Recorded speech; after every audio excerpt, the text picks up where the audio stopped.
17절까지 말씀입니다. 창세기 42장 1절부터 17절까지 말씀을 저와 여러분들이 한 절씩 교독하고 마지막 절은 다 같이 받들어 읽겠습니다. 그때 야곱이 애굽에 곡식이 있음을 보고 아들들에게 이르되 너희는 어찌하여 서로 바라보고만 있느냐.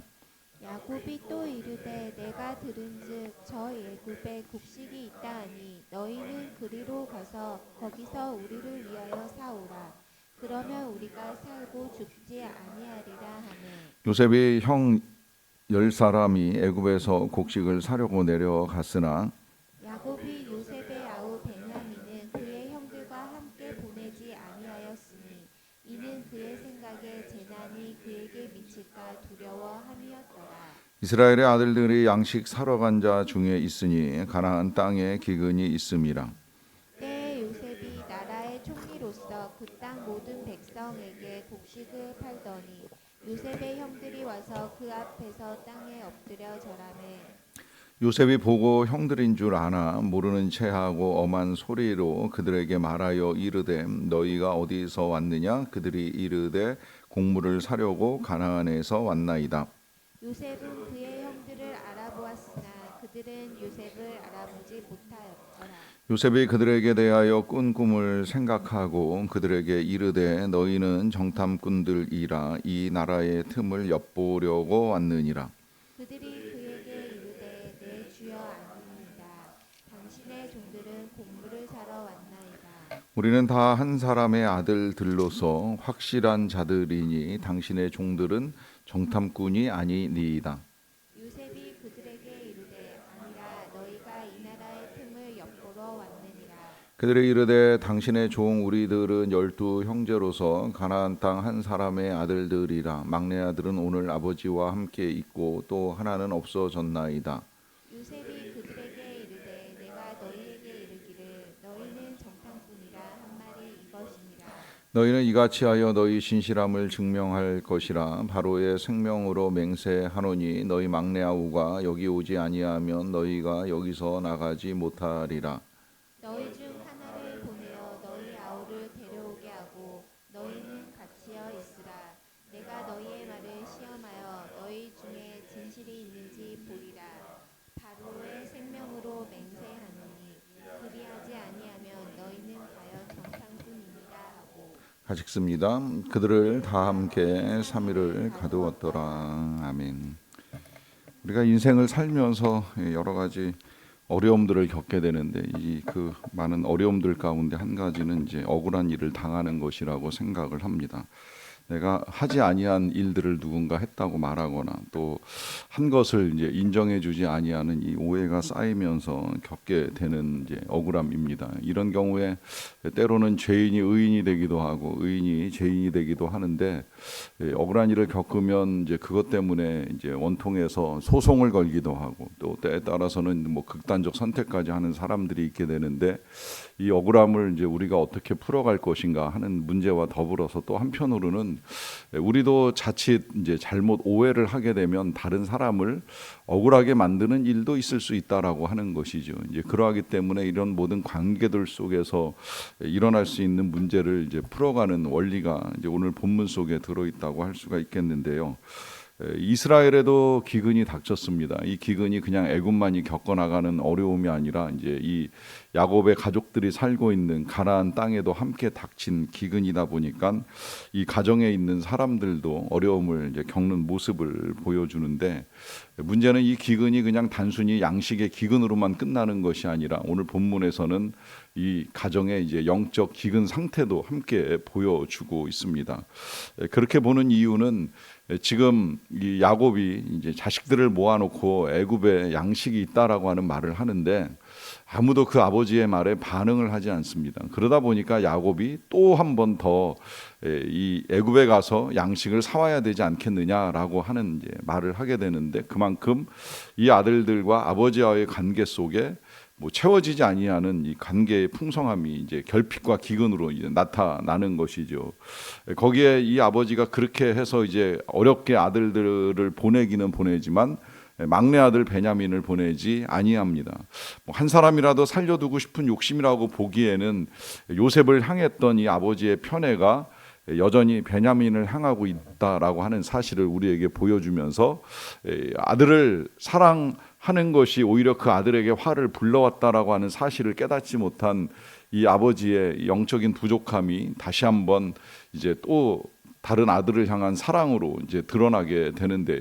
그는 그렇게까지 해서라도 못 지킨 요셉 대신에 베냐민이라도 지켰으면 이제 하는 생각을 가지고 10명의 아들들만을 보내게 됩니다만은 이것 또한 이제 이 야곱의 생각과는 전혀 다르게 전개가 되지요. 그리하여서 집을 떠나게 된 이 야곱의 10 아들이 이제 애굽에 도착을 하게 되는데요. 애굽에 도착을 해서 요셉을 만나게 됐을 때에 요셉은 형들을 알아봅니다. 그런데 이제 형들은 이 요셉이 자신의 동생이라는 사실을 전혀 모르는 상태에서 애굽의 총리를 만나게 되는데요. 모를 수밖에 없는 것이 이제 그들이 헤어졌던 이 요셉이 어린 나이였었고 지금은 장성한 이 성장의 변화도 있지만 그 성장이 단순히 이제 이 외적인 육체의 성장만이 아니라 요셉의 신분 자체가 이제 변화를 이루었잖아요. 팔려갈 때 형들이 이해하고 있는 요셉은 그 기껏해야 이제 종 아니면 노예 수준의 삶이 아니었겠습니까? 그런 그가 애굽의 총리가 된다는 건 이제 누구도 생각을 못할 일이지요. 그런데 놀랍게도 이 요셉은 13년의 세월이 흐르는 동안에 애굽의 총리가 되었고 그 총리가 되어서 또 한 9년 정도의 세월이 흘렀기 때문에 22년의 세월 동안에 이제 요셉은 엄청난 성장을 이루고 그 성장 속에 이제 얻게 된 권세를 가지고 이 형들을 만나는 거예요. 이제 여기서 이제 우리가 함께 생각을 해볼 문제가 바로 이 성장이라고 하는 부분.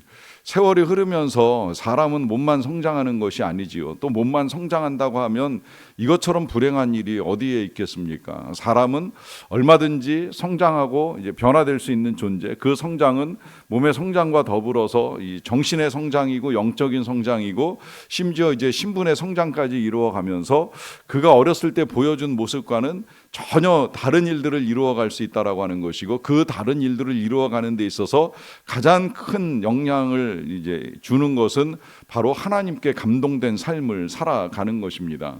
이것이 이제 어제 우리가 본 대로 이 요셉을 만나는 바로의 고백인데 이와 같이 하나님께 감동된 사람이 어디 있으리요라고 하는 말을 통하여서 요셉의 성장에는 하나님의 은혜가 있었다라고 하는 사실을 바로의 입에서 우리가 듣게 되고 그렇게 하나님의 은혜 속에서 성장한 이 요셉의 삶은 단순히 이제 한 나라의 총리가 아니라 중근동 지역 전체를 먹이는 일 그리고 과거에 자신을 팔아버렸던 형들을 만나는 데까지 이르도록 이루어 가시는 하나님의 역사로 나타나게 되었습니다.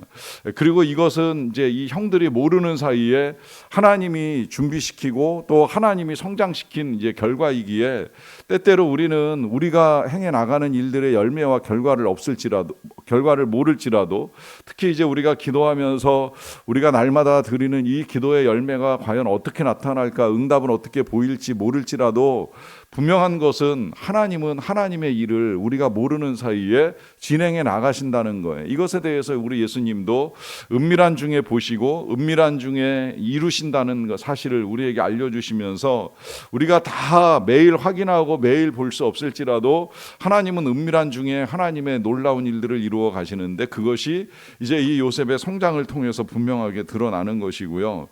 그러다 보니까 이제 요셉이 이 형들을 만나면서 9절에 보시면 이제 이런 말씀이 기록이 되어 있는데요. 요셉이 그들에게 대하여 꾼 꿈을 생각하고 그들에게 이르되 너희는 정탐꾼들이라 이 나라의 틈을 엿보러 왔느니라 합니다. 자, 이 자신을 찾아온 10명의 형들을 만났을 때에 요셉은 이제 자신이 꾼 꿈을 생각했다라고 하는 기록이 있는데요. 이 꿈이 어떤 꿈인지 아시지요? 아주 오래전에 이제 꾼 꿈, 이 10개의 곡식단이 이제 11개의 곡식단이 자신의 곡식단을 보고 절하는 꿈, 그리고 11개의 별과 해와 달이 이제 자신의 별을 보고 절하는 꿈이었는데 이 꿈 때문에 이제 요셉은 더 큰 미움을 받았고 그래 말미암아 오히려 이제 형들에게 미움받아 팔리는 일들까지 이제 겪게 되었습니다. 그래서 팔리는 그 순간에 뭐 요셉은 이제 꿈조차 생각할 수 없는 상황이었다고 여겨지고요. 형들은 그를 팔아버린 이유 중에 하나는 아마 이런 생각을 했을 거예요. 다시는 만날 일 없는 저 동생 앞에 우리가 절할 일도 없으니 그 꿈이 얼마나 허망한 것이고 그 꿈대로 될 일은 전혀 없을 것이다 라고 하는 생각을 가지고 요셉을 이 애굽 땅으로 팔아버리지 않았겠습니까? 그런데 놀랍게도 이 꿈은 이루어집니다. 하나님의 꿈이기 때문입니다. 하나님이 꾸게 하신 꿈, 사람이 생각할 때에는 이게 과연 이루어질까라고 생각하는 그 일을 하나님이 이루신다라고 하는 것이고요. 이 꿈이 이루어진다라고 하는 이 표현에 있어서 지금 중요한 건 이 꿈만 이루어지는 것이 중요한 것이 아니라 이 꿈이 이루어질 때에는 놀라운 삶의 반전이 일어난다라고 하는 것이지요. 실제로 이 요셉이 형들에 의해서 구덩이에 던져지거나 아니면 미디안 상인에 의해서 팔려가는 신세가 되었을 때 가만히 있었겠어요? 얼마나 울부짖었겠습니까? 형님들 살려주세요. 잘못했어요. 날 좀 불쌍히 여겨주세요라고 말하면서 그는 구덩이에서 소리치고 팔려가는 그 상인의 낙타 위에서든 무엇에서든지 끌려가는 밧줄에 묶여서든지 그는 소리를 질렀을 것입니다. 그런 그가 오늘 형들을 앞세우고 그들 앞에 서서 그들에게 양식을 줄지 말지를 결정하는 총리가 되었다는 이 놀라운 반전을 이루어 가시는 분이 하나님이시라는 사실, 이것이 오늘 우리에게 있어서 중요한 건 여러분 이 땅에서 우리가 요셉 같은 반전의 삶을 경험할 수도 있고 못할 수도 있어요. 그런데 우리의 인생은 여기서 끝나는 것이 아니라는 사실을 우리는 믿고 살아가는 그리스도인들 아닙니까? 그 그리스도인들이 세상을 살면서 억울한 일을 당하고 박해를 당하고 고난을 당하는 일이 있을지라도 어느 순간 때가 이르면 우리의 삶에 놀라운 반전이 일어나게 되는데 그것은 예수 그리스도 앞에서 만왕의 왕이신 예수 그리스도가 허락하시는 면류관을 쓰고 상급을 받게 되는 일들이 일어나게 될 것이다 라고 하는 거예요. 그리고 이 그리스도인의 삶을 이해하지 못하고 조롱하고 비난하던 사람들은 그 영광스러운 그리스도인의 삶의 모습을 보면서 이 반전을 이루신 하나님의 은혜에 경탄을 할 수밖에 없는 일이 벌어지게 된다라고 하는 것이죠. 그런 의미에서 오늘 지금 이 요셉이 꾼 꿈을 생각하는 것은 그가 그 꿈을 가지고 거룩한 삶을 살아왔던 삶에 대한 결실이요 열매라고 할 수도 있는 것입니다. 그러하기 때문에 이제 이와 같은 꿈을 생각한 요셉이 이 형들을 이제 잠시 시험하는 것처럼 보이는데요. 그것은 이 애굽 땅에 곡식을 사러 온 형들을 향하여 말하기를 너희는 정탐꾼들이라 이 나라의 틈을 엿보러 왔느니라라고 하는 말을 하잖아요. 자, 요 말이 어떻게 보면 이제 형들에게 있어서는 큰 오해를 받는 거예요. 이 형들은 나라의 정탐꾼으로 애굽을 찾아온 게 아닌 게 너무나도 분명한데 갑자기 정탐꾼으로 몰아세우면서 너네들은 이 땅을 살피러 온 자들 아니냐라고 이야기를 하니까 이제 마음에 어려움이 생겼겠지요. 그러니까 그들이 이제 변명이나 해명을 할 수밖에 없는 상황이 되었는데 이 요셉이 일단은 그 변명이든 해명이든 들으려고 하진 않습니다. 그러다 보니까 이제 우리 원래 12명이었다. 이제 여기서부터 이제 형들의 진실함이 조금씩 드러나는 거예요.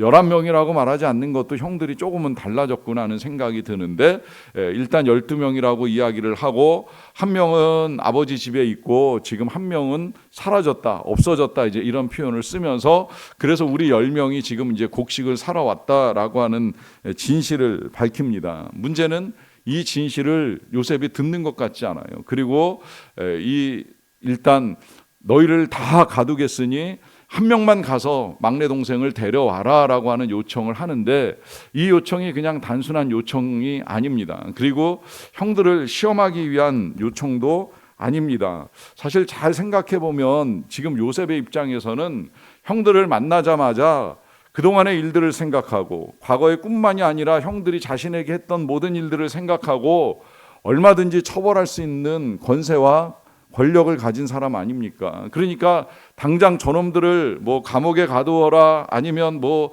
당장 사형에 처해라 명령을 내려도 얼마든지 그러한 일을 할 수 있는 사람인데 요셉은 자신의 감정에 따라 이 일을 처리하지 않는다는 거예요. 그리고 형들에게 오히려 기회를 줍니다. 변명할 기회를 줄 뿐만이 아니라 과거에 있었던 일을 돌이킬 수 있는 기회를 주는 거예요. 그 돌이킬 기회가 이제 이 형들이 베냐민을 대하는 태도에 따라서 결정이 나는 일이기 때문에 형들에게 다시 기회를 줌으로 말미암아 이제 이 형들이 과거에 했던 일들을 어떻게 처리하는가 하는 것을 보게 됩니다. 그래서 일단 이 10명을 감옥 속에 3일 동안을 가두게 되는데, 가두는 이유도 함께 의논하고 함께 고민하고 함께 이제 생각할 시간을 주는 거죠. 그래서 이제 그들에게서 나온 그 결과들을 가지고 이제 요셉이 그 형들을 어떻게 할 것인가 하는 문제를 고민을 하게 될 터인데, 오늘 보는 이 본문 속에서 이제 우리가 확인을 하는 것은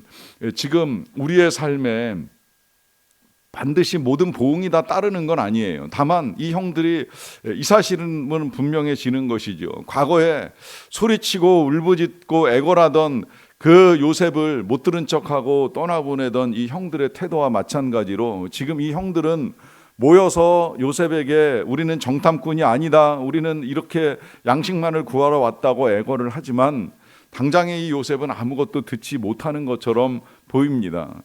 어떻게 보면 과거 자신들이 행한 일에 대한 보응이라고 여겨질 수도 있겠습니다만은, 그렇다고 해서 우리가 이 땅에서의 삶의 모든 것들에 대한 보응을 겪지는 않는다고 생각을 합니다. 하지만 또 겪을 수도 있는 일이기에 내가 남을 억울하게 하는 일을 만들어서도 안 되겠지만 행여 우리가 억울한 일을 겪는다라고 하면 그것은 오늘 우리 요셉의 삶에서 일으켜주신 이 하나님의 놀라운 반전에 따라 우리가 한 가지 분명한 믿음을 가지고 가야 합니다. 그것은 이 모든 것들이 언젠가는 다 드러나고 진실이 밝혀지고 하나님의 선한 판단이 이루어지고 그 판단에 따라 보응이든 보상이든 하나님이 심판하시는 결과를 보게 된다라고 하는 사실이죠. 그러하기 때문에 요셉이 형들에게 반복해서 요청하는 내용은 너희의 진실함을 보이라 라고 하는 요청을 하고 있는 거예요. 너희의 진실함을 증명하라 라고 하는 명령을 내립니다. 우리의 모든 진실이 다 하나님 앞에서 드러납니다.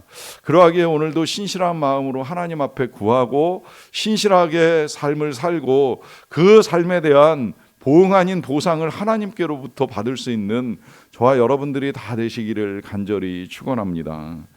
기도하겠습니다. 사랑과 은혜가 풍성하신 아버지 하나님 감사합니다. 오늘도 하나님의 은혜 가운데 하루를 시작할 수 있게 하여 주셔서 진심으로 감사를 드리옵나이다. 우리는 일상을 살아가면서 알게 모르게 때때로 억울한 일을 당하기도 하고 남들을 억울하게 만들 때도 있습니다. 섣부른 우리의 판단이 남을 억울하게 만드는 일을 저지르지 않도록 하나님께서 우리에게 지혜와 명철함 그리고 거룩함과 신실함을 더하여 주시기를 원합니다. 그리고 우리가 답답하고 괴로운 일들을 겪을 때에는 하나님께서 이 모든 진실함을 알고 계시기에 하나님께 맡기고 하나님께 의탁하는 가운데에 하나님께로부터 드러나는 진실이 있다는 사실을 우리가 알고 믿음으로 행해 나가는 자들이 다 되게 하여 주시옵소서. 그렇게 하나님께서 이루어 가시는 일들을 믿고 오늘도 하나님 앞에서 기도하는 모든 주의 백성들의 간구와 기도에 귀 기울여 주시기를 원합니다. 들어주시고 응답하여 주시옵소서. 그 응답이 우리의 눈앞에서 당장 보이지 않고 이루어지지 않는다 할지라도 때가 되면 하나님이 성취하시고 때가 되면 하나님이 성장케 하시고 때가 되면 하나님이 형통하게 하시는 일들을 이루신다는 믿음을 가지고 하나님께 의탁하고 믿음으로 달려나가는 하나님의 백성들이 되게 하여 주시옵소서. 하나님의 응답의 역사를 기대하며 오늘도 질병과 싸우는 환우들이 있습니다. 점점 많아집니다. 불쌍히 여겨주시기를 원합니다. 수술 받으시고 회복을 기다리는 분들이 있습니다. 하나님의 은혜 가운데 온전한 회복이 이루어지게 하여 주시옵소서. 남은 바 모든 암세포들이 완전히 깨끗하게 떠나가고 온전한 건강으로 다시 설 수 있는 성도님들이 될 수 있도록 은혜를 베풀어 주시기를 간절히 원합니다. 여러 가지 어려움 가운데 부르짖는 백성들의 간구와 기도를 들으시고 하나님 역사하여 주시옵소서. 이제 내일이면 토요학교가 마무리됩니다. 끝까지 잘 마무리할 수 있도록 도와주시고, 지난 8주 동안에 땀 흘렸던 우리 모든 이 선생님들 그리고 교역자들의 땀방울, 부모님들과 봉사자들의 수고가 헛되지 아니하게 우리 자녀들의 마음속에 자리 잡은 그 모든 믿음의 일들이 이제는 더 아름답게 성장하고 결실하고 열매 맺는 결과들을 이루어 갈 수 있도록 도와주시옵소서.